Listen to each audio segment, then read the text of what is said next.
as anotações continuavam. A outra ideia que quase poderia ocorrer à própria razão, caso esta abandonasse um pouco sua posição de equilíbrio. Imaginar o homem amante como eterno artista. Ele ama a criação enquanto a produz, mas das partes prontas seu amor se desvia, pois o artista tende a amar também o odioso para poder criá-lo, mas o que já produziu deixa frio, mesmo que seja bom. Fica tão abandonado de amor que o próprio artista nele não mais se reconhece, e são raros e imprevisíveis os momentos em que seu amor retorna e se deleita com o que fez. Dever-se-ia, pois, pensar também, aquilo que reina sobre nós ama o que produz, mas, da parte pronta da criação, seu amor se afasta e aproxima em longas vazões e curtos refluxos. Essa imagem corresponde ao fato de as almas e coisas do mundo serem como mortos que só às vezes ressuscitam por alguns segundos.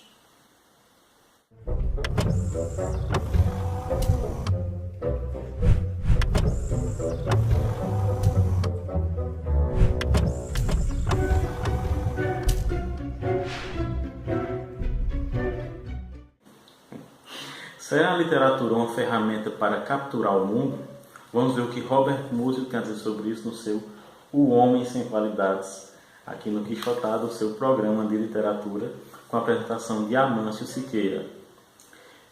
A princípio, pode parecer até um sacrilégio a gente falar em um vídeo de 20 ou 30 minutos de uma obra que consumiu mais de 20 anos da vida do seu autor e mesmo assim terminou inacabada, como é o caso de O Homem Sem Qualidades. A edição linda da Biblioteca Áurea, da Nova Fronteira, com tradução de Lia Luft e Carlos Abensetti. Esse livro aqui foi publicado em vários volumes.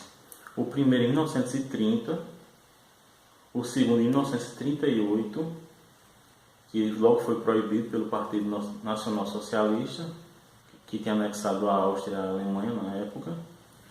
E em 1943, a viúva do Robert Musil, que havia morrido em 1942, publicou um terceiro volume com alguns capítulos que tinham saído do segundo volume depois das provas tipográficas. O Robert Musil tinha optado por tirá-los para reescrevê-los. Alguns outros capítulos que ele tinha escrito, mas que nunca tinham sido publicados. E algumas notas que ele tinha feito, que foram sido coligidas para uma futura edição definitiva. O Robert Musil passou mais de 20 anos trabalhando nesse romance. Na verdade, muito mais do que isso. Ele já tinha notas de alguns temas que ele queria tratar já em 1905, embora ele comece realmente a escrever em 1915. Então você vê, ele começa a escrever em 1915, o primeiro volume sai em 1930, 15 anos depois já que ele estava escrevendo, e mesmo assim ele terminou sem concluir a obra. E por que ele não concluiu essa obra? Muito provavelmente porque o que ele queria fazer com ela era algo que estava além das próprias forças que ele tinha para concluir. O Robert Musil imaginou esse livro como um museu ou uma catedral do seu tempo. Observe que cada página vai se acumulando e ela tem largura, altura e profundidade. E essas camadas vão compondo a Catedral de Musil, uma catedral de palavras, até que se completa essa obra. Porém, essa catedral, para ela ter a reverência que merece, ela precisa de uma quarta dimensão, que é a dimensão temporal. O Robert Musil era muito ligado à ciência de sua época, em que ele conhecia a teoria da relatividade de Einstein. E o que dá esse aspecto de reverência à obra é justamente isso, essa quadridimensionalidade. A gente não está falando apenas do espaço que o livro ocupa, a gente está falando do tempo que ele evoca. Esse livro evoca algo do infinito. algo do tempo em que foi escrito. Então, Robert Musil tenta, com sua quadridimensionalidade, obter um retrato fiel, complexo e o mais completo possível do tempo que ele quer tratar aqui. E que tempo é esse? Bem, o protagonista do romance, Ulrich, é um homem, como ele mesmo diz, sem qualidades ou sem atributos. A gente só descobre o nome do protagonista no 5º capítulo da primeira parte. E ele tenta mostrar com isso que ele é um homem comum, como qualquer outro, embora ele empreenda 3 tentativas de ser um homem célebre e importante. A primeira como militar, inspirado em Napoleão. Ele entra para o exército pensando em ser também um tirano.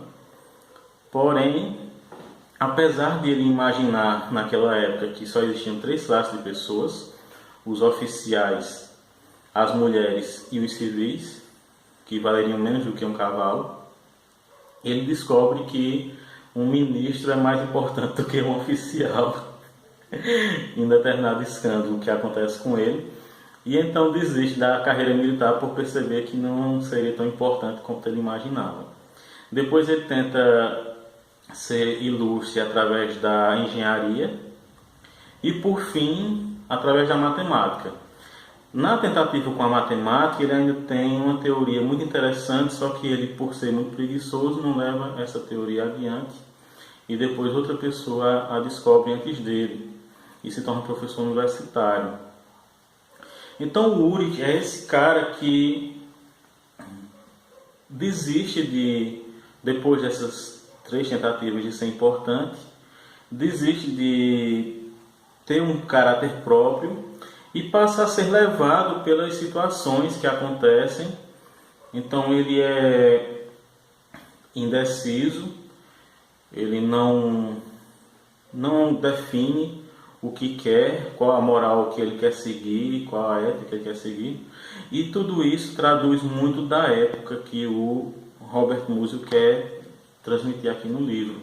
Então o livro se assemelha muito a Montanha Mágica, do Thomas Mann, para a gente ficar na literatura de língua alemã, e desse período especificamente.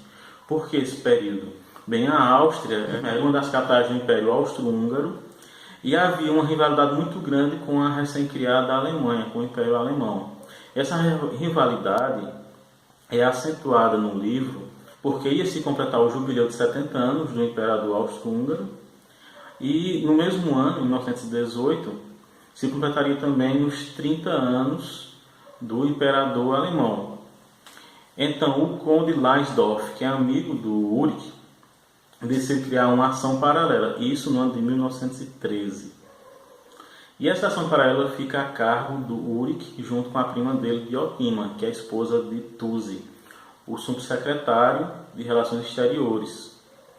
Uma ação paralela que seria o quê? Seria uma ação patriótica em que civis decidiriam fazer uma comemoração, uma grande festividade que envolvesse todo o Império e outros países, pelo jubileu do Imperador. Então essa ação começa a se desenvolver, e inclusive dela participa um estrangeiro, Arnheim, que tem um certo amor platônico com a Diotima, mas não se desenvolve.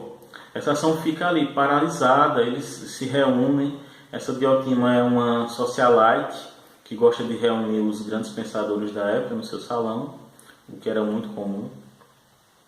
Mas as discussões são todas infrutíferas, eles não conseguem nunca decidir o que vão fazer, e o romance é todo ensaístico. Os diálogos são ensaios, na verdade, e sempre que acontece qualquer diálogo ou qualquer atividade do mundo exterior, o Robert Musil traz o mundo interior do Ulrich, aquilo que ele está pensando. E na terceira parte, principalmente, esses ensaios se tornam verdadeiros ensaios filosóficos e psicológicos sobre principalmente os sentimentos e o amor. O enredo vai se desenvolvendo com a ação paralela, e realmente ela é uma ação paralela, como se fosse um mundo paralelo ao mundo da Áustria da época e à vida do próprio Ulrich. Enquanto existem outros personagens que não participam dessa ação paralela, mas que são importantes na vida do protagonista, como a Clarice e Walter. Walter é um amigo do Ulrich, que é pianista, mas que é um artista que vive de forma burguesa, enquanto que sua esposa, Clarice, é nietzschiana e fica o tempo todo instigando o Walter a viver de acordo com os princípios de Nietzsche. O que vai gerar, inclusive, em determinado momento, numa das cenas muito interessantes do livro, quando da morte do pai do Ulrich, e ele está se preparando para viajar para o velório, a Clarice tenta fazer sexo com ele. E a Clarice também vai se interessar pelo Munzbrugger, que é um assassino. Ele assassinou uma prostituta. E no livro surge um interesse muito forte por esse cara, a princípio da imprensa, depois o próprio Ulrich quer conhecê-lo, se interessa muito por conhecê-lo, e em determinado momento ele arrefece um pouco esse desejo, e aí a Clarice passa a demonstrar essa vontade. Inclusive eles chegam a marcar uma visita com o general von Sturm, que é um general também designado para se infiltrar na ação paralela e tentar influenciar favoravelmente aos militares. E esse general consegue levá-los para fazer essa visita ao manicômio. Porém, na hora que eles vão visitar o Munzbrugger, eles não conseguem, tem que marcar para outro dia. Na segunda parte, após a morte do pai do Ulrich, ele reencontra a irmã dele, Agathe. E esse reencontro vai gerar uma tensão muito forte, inclusive sexual, entre eles. Uma sugestão de uma relação incestuosa. Algumas anotações do Múzio demonstravam que eles acabariam tendo essa relação incestuosa e depois isso acabaria em desgraça. Assim como a Clarice conheceria o Munzbrugger e ficaria louca. Mas o Robert Musil mudou os planos desse livro durante toda a vida dele. Então não dá para dizer que esse seria o fim realmente. O que importa dizer em relação a esse livro é que as grandes obras literárias às vezes não precisam ter um fim, não precisam ser finalizadas para se manterem importantes e canônicas. Entre as grandes obras que a gente pode dizer que não foram finalizadas por seus autores, mas que são imortais, temos o Almas Mortas, do Gogol, o próprio Homem Sem Qualidades, do Múzio, e As Aventuras do Bom Soldado Dweck, do Jaroslav Hasek, que é também um grande livro que eu pretendo falar com vocês sobre ele brevemente.